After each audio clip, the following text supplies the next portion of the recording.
Bonjour à toutes, bonjour à tous et merci de nous retrouver ce dimanche matin pour une nouvelle émission de Sagesse bouddhiste.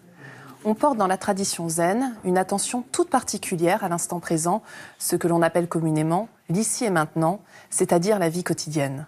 Si on retrouve au cœur de cette vie la méditation sans objet, la pratique de zazen, l'acte de boire le thé et de prendre le repas est également essentiel. Alors pourquoi ces moments sont-ils importants ? Comment cela définit-il notre conduite et notre relation aux autres ? Que nous disent les grands maîtres à ce sujet ? Pourquoi est-ce encore plus essentiel dans notre monde contemporain ? Je vous propose de retrouver pour en parler notre invitée Brigitte Crépon. Brigitte Crépon, bonjour. Bonjour. Alors vous pratiquez le zen dans la tradition Zen Soto depuis 40 ans. Vous êtes une disciple de maître Tezen Deshimaru. Vous avez fondé avec votre époux Pierre Dokan Crépon le temple Kokaiji, c'est à Vannes, en Bretagne, oui, où vous enseignez tous les deux. Voilà. Merci beaucoup d'être avec nous aujourd'hui. Merci à vous. Alors Brigitte Crépon, avant de rentrer dans le cœur de notre sujet, qui est le partage de ce moment du thé et des repas, j'aimerais que l'on revienne un instant à cette pratique de zazen qui est vraiment au cœur de la vie quotidienne dans la tradition zen. Est-ce que vous pouvez nous rappeler pourquoi ? Oui, alors comme vous l'avez dit tout à l'heure, le cœur de la pratique du zen, c'est le zazen, la méditation sans objet. On l'appelle également shikantaza, seulement s'asseoir. En fait, il s'agit d'une posture bien particulière, bien précise, qui demande effort, concentration et persévérance. Et c'est un moment où on laisse complètement passer les pensées, on laisse arriver les choses, les émotions, les impressions, on laisse tout arriver, on ne fait rien de particulier, on n'intervient pas. En fait, c'est quelque chose de très simple, mais pas si facile à faire. Le zazen, c'est une pratique donc individuelle, personnelle, qui nous met en relation avec l'universel. Alors ça, c'est un des aspects de la pratique du zen. Et puis il y a l'autre aspect. La méditation, on la fait éventuellement le matin et le soir, au mieux le matin et le soir, mais bien souvent, c'est seulement quelques fois par semaine. Donc le reste du temps, comment nous comportons-nous ? Comment sommes-nous avec les autres ? Comment passons-nous nos journées ? En fait, c'est l'aspect de la vie quotidienne. Et les maîtres nous en ont parlé souvent avec ces deux mots, le thé et le repas. Alors les maîtres, bien évidemment, dont Maître Dogen, ce maître du XIIIe siècle, dans un très beau texte intitulé « La vie quotidienne ». Oui. Que nous dit-il justement dans ce texte ? Alors il commence ce texte en disant « Ce sont le thé et le repas qui constituent la vie quotidienne dans la maison des éveillés et des patriarches ». Bien souvent, quand on parle de la vie quotidienne, ça amène une sensation d'ennui, de lassitude. En fait, on n'aime pas trop les choses qui se répètent tout le temps. On préfère la nouveauté, on préfère les choses qui changent. Et finalement, le thé et le repas, ce sont des choses qu'on répète chaque jour, et même plusieurs fois par jour, et qu'on répète toujours c'est toujours un moment agréable, c'est un moment nécessaire, c'est un moment, le repas nous permet de nous nourrir et de nous maintenir en bonne santé. Et donc, ce sont des moments que l'on répète tout le temps, finalement, et qui sont nécessaires. C'est une forme agréable, en fait. Alors, agréable, nécessaire, mais voilà. On imagine qu'il y a aussi des raisons peut-être plus importantes. Voilà. Lesquelles ? Et Maître Dogen, en fait, par cette phrase, veut nous dire que au moment au sein de l'impermanence, parce que ça c'est un terme, le mot-clé en fait du bouddhisme, l'impermanence, au sein de l'impermanence, c'est-à-dire de ce monde changeant, fluctuant, transitoire, au sein de cette impermanence, il y a quand même quelque chose de stable, quelque chose de répétitif, quelque chose qui revient régulièrement, qui nous maintient et qui nous nourrit. Et cette chose-là, très importante finalement, c'est la vie quotidienne, c'est le thé et le repas. Donc c'est deux aspects très importants de la philosophie de Maître Dogen. L'impermanence, mais au sein de cette impermanence, la chose qui est constante et qui nous maintient, qui nous nourrit. C'est un peu comme le dharma finalement. Oui, donc finalement c'est une forme de pratique de la voie. Tout à fait, tout à fait. C'est une pratique de la voix, c'est une pratique très importante. Finalement, le thé et le repas, ce sont des moments qui se répètent chaque jour, des moments aussi où on est en relation avec les autres. C'est une pratique de la voix puisque dans le zen, la voix ou l'éveil n'est pas séparé du monde phénoménal. L'éveil se réalise dans le monde des phénomènes, dans la vie quotidienne. Oui, dans le concret, dans la réalité. Dans le concret, dans la réalité d'ici et maintenant.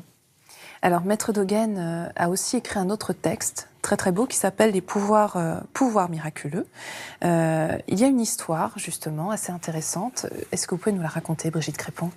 Oui, dans ce texte, c'est l'histoire de Maître Issan et de ses disciples. Maître, c'est l'été, il fait très très chaud. Maître Issan fait sa sieste, il se réveille de la sieste et puis un disciple arrive. Maître Issan lui dit « Ah, voilà, j'ai fait un rêve. Est-ce que tu peux deviner quel est ce rêve ?» Et le disciple sort de la chambre et ramène une bassine d'eau fraîche avec une serviette. Et le maître de se rafraîchir avec l'eau fraîche et la serviette. Ensuite, un autre disciple arrive et Maître Issan lui dit avec Kyozan, le premier s'appelle Kyozan, avec Kyozan, nous avons produit le pouvoir miraculeux. Est-ce que, et le deuxième disciple, Kyogen, dit au maître oui, j'étais à côté, j'ai tout entendu, j'ai tout compris. Le maître lui dit est-ce que tu peux nous dire ce que c'est ? Qu'est-ce que tu as compris ? Alors Kyogen sort et revient immédiatement avec une tasse de thé. En fait, dans cette histoire, quand on entend le mot pouvoir miraculeux, on s'imagine toujours des effets extraordinaires, des miracles, de la magie, du surnaturel. Mais dans cette histoire, Maître Dogen veut nous dire que c'est au moment des choses simples de la vie quotidienne que se trouve l'éveil. Il n'y a pas de séparation entre l'éveil et le monde réel, l'instant présent. Ces deux disciples, en fait, ont une telle intimité avec l'esprit du maître qu'ils savent exactement ce dont il a besoin et de quoi il parle au-delà des mots même, sans avoir besoin d'explications.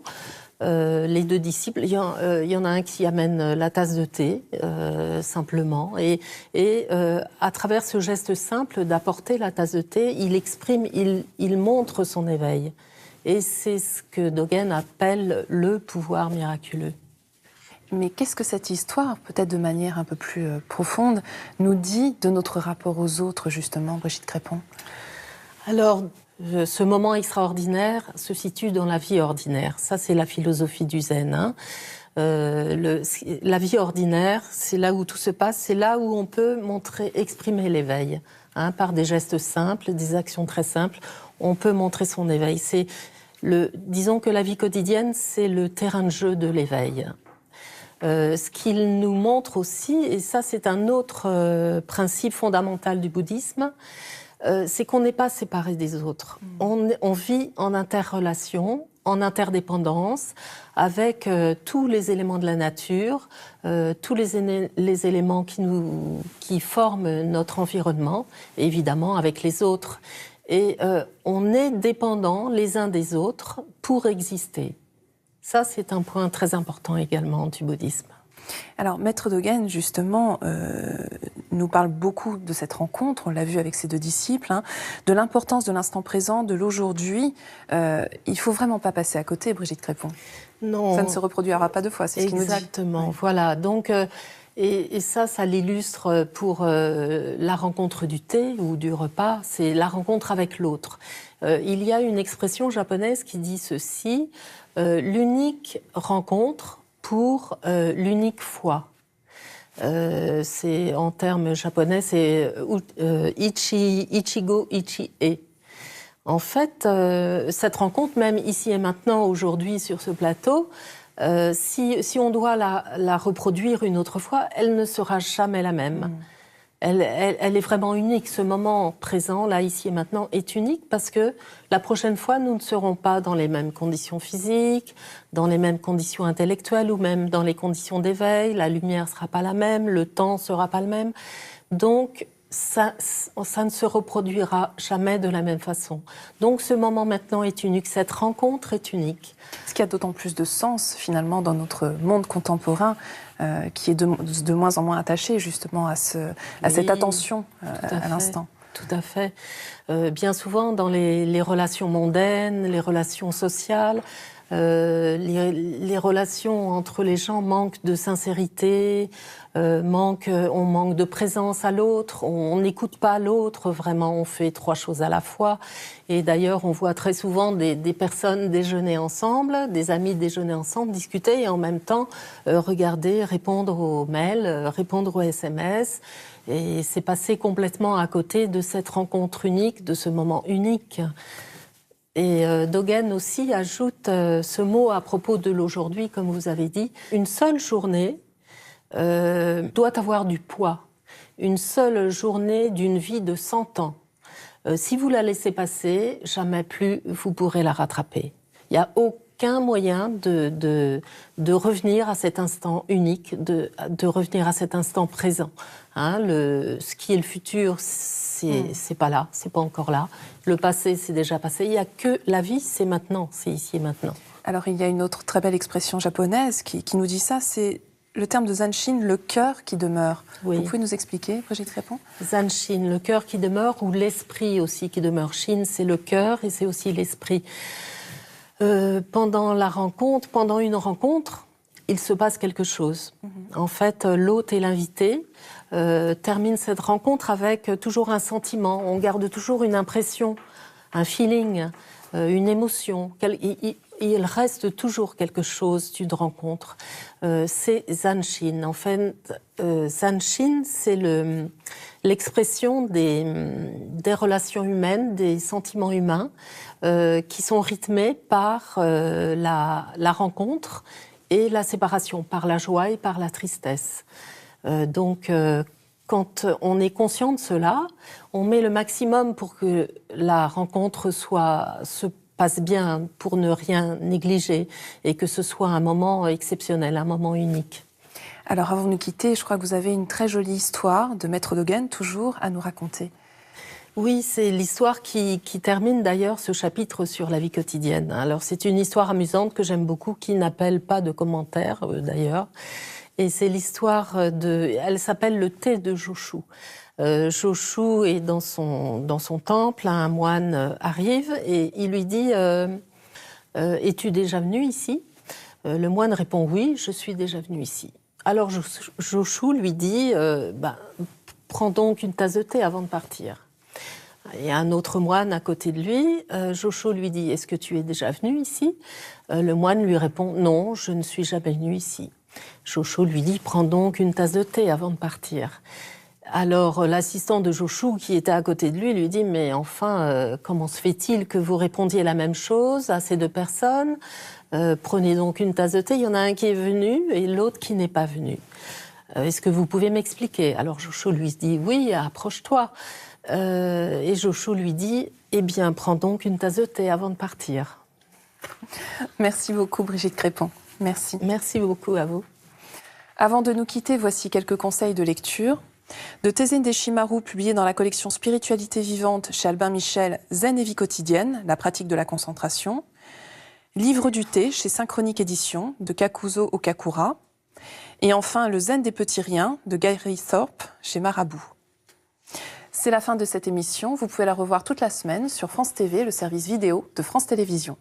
Merci de votre fidélité. Nous vous souhaitons une très, très belle journée.